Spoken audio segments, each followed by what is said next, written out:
Welcome, everyone, to another exciting edition of 55 and 5, the only show on YouTube that goes through the 1955 Parkhurst Wrestling card set one by one. Ian Riccaboni, Cary Silkin. We have AJ, our producer from Bisson Creative and Web Design, behind us. Captain Lou, Uncle Gunny. Cary, we're in the 70s, right? Number 71 here. I'm excited. We're very excited. We had a lot of... We're at 76. Oh, are we? Who knows? I think we are at 76. You're right. We're punch drunk with excitement here. We very much are. I'll tell you what, the thing I do know is that we're on card number 104. And we've been doing a lot of folks that have football experience. So that's your clue here. Oh, boy. Oh, boy. Why did I get involved? Why did I get involved? I'm going to show our camera this great photo here, this great card.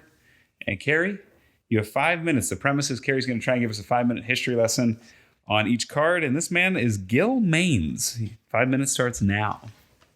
Can it just be a 5-second one? Sure. I don't know anything. Okay. I've never heard of him. Gil Maines had a really interesting life, some of which appears to be factual, some of which appears to be kayfabed. He lived from 1929 to 2009. He lived 79 years, nice long life.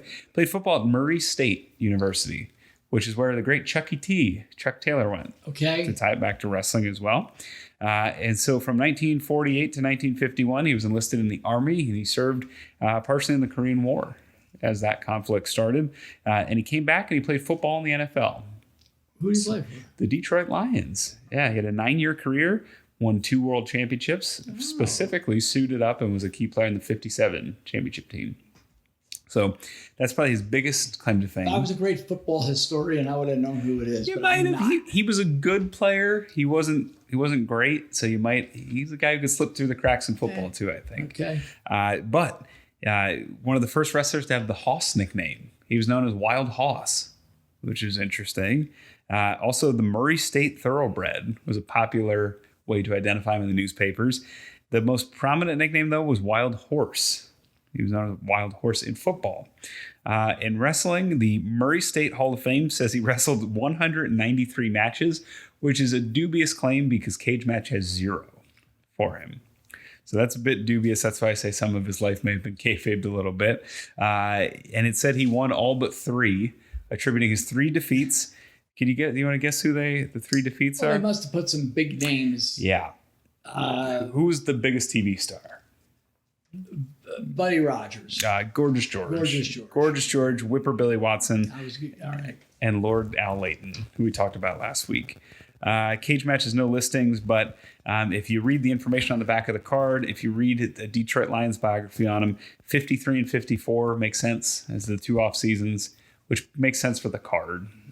Well, as we know, a lot of football players have wandered into pro wrestling. Mm-hmm. Usually it's with more of a splash. Right. Because even if they're just to have the credentials, but I've never heard of them. Yeah, it's interesting, too. If you look him up, John Madden apparently called him the greatest wedge breaker of all time.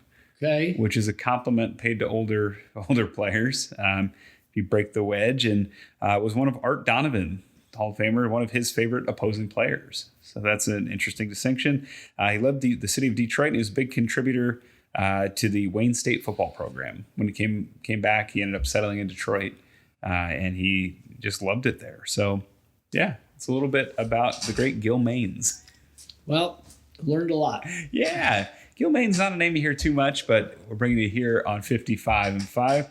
Tomorrow, Cary, we have a man who says he's from Poland. Can't confirm whether or not he is, and he has a famous name that's been a world champion in 2 different organizations. Okay. But he's not related to either. That's your hint. All right. I'm looking forward to it. That'll be fun on tomorrow's episode of 55 and 5. These episodes go up every weekday night at 8 p.m. Eastern. 55and5.com is your place to be. Check it out. Go back, catch up on the episodes you haven't seen. And for this, we'd like to thank AJ, our producer, Cary Silkin, our contributor, and you for watching 55 and 5. So thanks a lot. Hope you join us tomorrow, and happy wrestling, everybody.